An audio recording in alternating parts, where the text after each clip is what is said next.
Because 2016 has been a year everybody wants to flush down the toilet. Yeah, it's real booty. How is your mental health and how are you caring for it? I think my mental health is pretty good.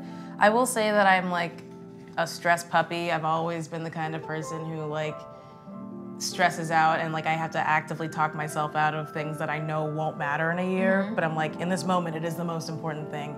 I will say going home and remembering who I was before all of this is like the best medicine in the world. Like when I just run into people from high school at the mall and they're just like working there and they're like, I'm a family, my kids. And I'm like, good for you, man. Like I'm just here to like go to, I don't know, Forever 21 and get a Cinnabon, just like live like a regular life. Like that, I feel like I get caught up a lot in the New York City. and like the industry of like, what am I doing? And like knowing what other people are doing. I'm like, who actually cares? Like we're all gonna die one day. So like maybe just remember that like you had a life before this that was fine. It was just a different life. So my mental health, I've been dealing with a lot of depression and anxiety this year. And it's weird though because I can't stand it when people try to like ad hominem or like castrate your character by saying that there's something mentally wrong with you. Yeah. Because then it makes acknowledging that you're dealing with depression or anxiety even harder because people have already projected that somehow you're dealing with this because of.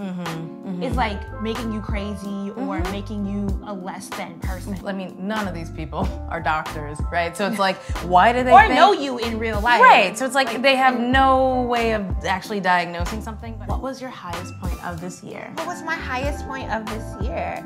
YouTube Black was really good. It was so dope. It was so like it was just a room of inspiration. It was cool, and I think there's plenty of room for growth. But I was in a really bad spot, and then YouTube Black came along, and it was just like, oh, okay, like we're here, and to see what we look like was so. It was amazing. I would say that was like a huge point in my year too. Like I think I just never thought that YouTube was gonna take some sort of initiative on. You know what I mean? Like I just thought like that's a pipe dream. Like I thought they didn't care, and I also felt like. It was amazing to me, like the people that I've looked up to within like the group of us, like that they had still felt the same things that I was doing. Like, you know what I mean? Like we were all mutually frustrated with the same sort of things, and it validated so much of the work that, and the care and concern that we put into our YouTube channel. Yeah, so like that was dope. I think the only other thing for me was like coming through surgery, I didn't die. No, that's a big thing though. It was huge. It was. Like the picture of your tumor was like, oh. Yeah, you were not expecting. She specifically asked not to see it, and I was like, whoops. Like, it looks like a meatball. And you're like, it looks like a big, gross meatball. Okay. What was the lowest point of this year for you?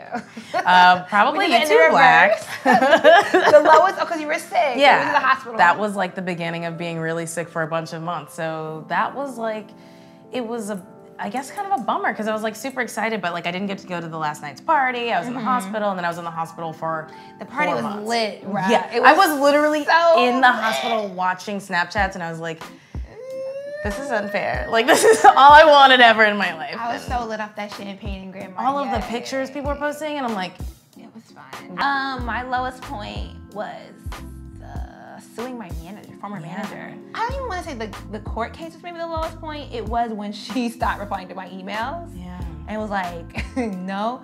Well, maybe it's that whole situation. Yeah. Because I think like Mystic Lipstick, do you follow her on Twitter? Yeah. She does a lot of astrology tweets, and she tweeted something about Pisces. My former manager's a Pisces, about how like they will just create a story that never existed, and you'll be looking at them like, where was I for this? Like, And this entire situation, I've just been like, girl. Yeah. What?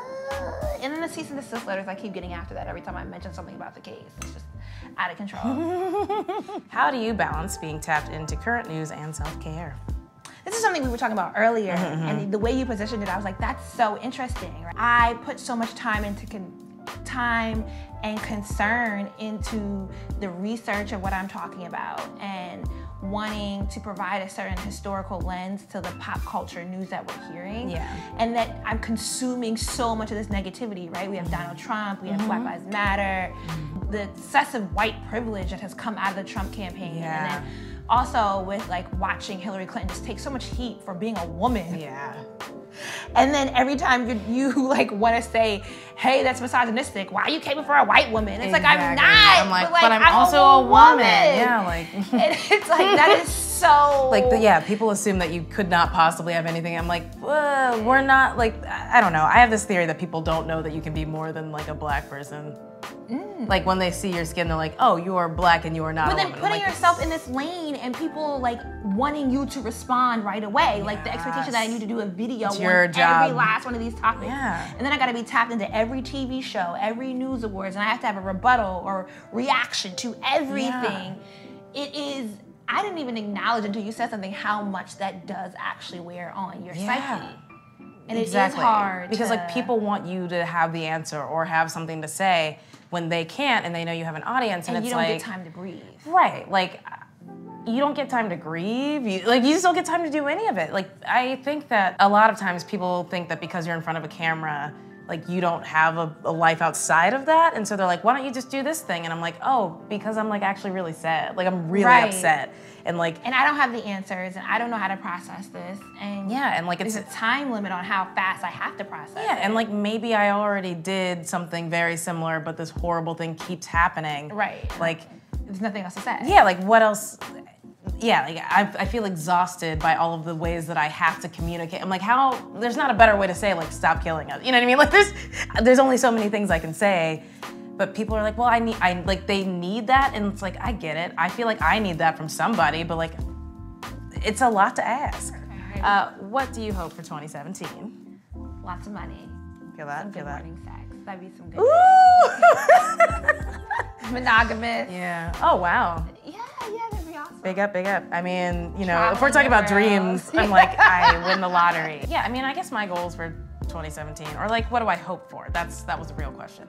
I hope that Hillary Clinton is president. Yes. I hope that we are done. Like, I hope that people who are like outwardly racist now because it is safe-ish, like feel super scared and embarrassed. Like, let's make like racism I hope we stop killing black people. Yes. I hope we stop objectifying black women. Yes. I hope we let go of respectability politics. I hope Beyonce drops another album. I hope Beyonce has another baby, actually. I don't need another album right now. I want her to have another one. I'm hoping that I finally hit that stride of success and that opens up doors, opportunities, not just for myself, but for my peers in this space. Because I don't want to do this by myself. Yeah. Like, and that's like kind of been the hard part, is always feeling like they only have room for one of us, especially for black women. And I want it to be like a gang Break down the doors, break them down. Yeah, but I want it's not a seat at the table, it is we have the table. Yeah. Like it's our table, right? I want to be on the red carpet and look over and be like, sorry, thank you for the question, Jouelzy. Exactly right. And I also want to curate like more opportunity for my audience of Smart Brown Girl, because like my original goal was talking to the woman who's not represented at all, like women in Southern United States, and answering questions for them that they have, like especially with like all this protesting. Okay, what's the next step? So like even something like, oh, my health insurance sucks. Who do I complain to? You know, I would like to build out a program that kind of talks to this audience of women that has supported me, but also helps make their lives better. Definitely. That's lofty. It still might not happen next year, but it's something that I want to be able to work toward. I want to break the internet. I want to make a web series that is as good as a Netflix show. Oh. I want to make a show on YouTube that is so good that it gets picked up. Like I want people to know that like it's possible. Can I be a B-roll character? Just let me be behind the bar, you know. Like. I hope you guys enjoyed the conversation. Yes. I think it was very interesting. We dropped some tea. Yeah, I think we felt a lot of feelings. Yeah. And we expressed them. It felt, you know, you can body roll on that, right? Oh, wow. Body roll. I'm like not as good at it. And now I just feel they're gonna like not subscribe to me because my body rolls are whack. They're like, no, but her production value is awesome. Look, she allowed me to like tap into that. Hey, dude. You like how this look, right? Squat, squat, squat, squat, squat, squat. Thanks to him. All right, as always, you can shop smartbrowngirl.com. We're gonna get you a merch store to plug. Yeah, let's do it. You have to find some catchphrases. I got some stuff. We'll see what's up. I can help you out, girl. Okay, I got you. All right. All right, deuces.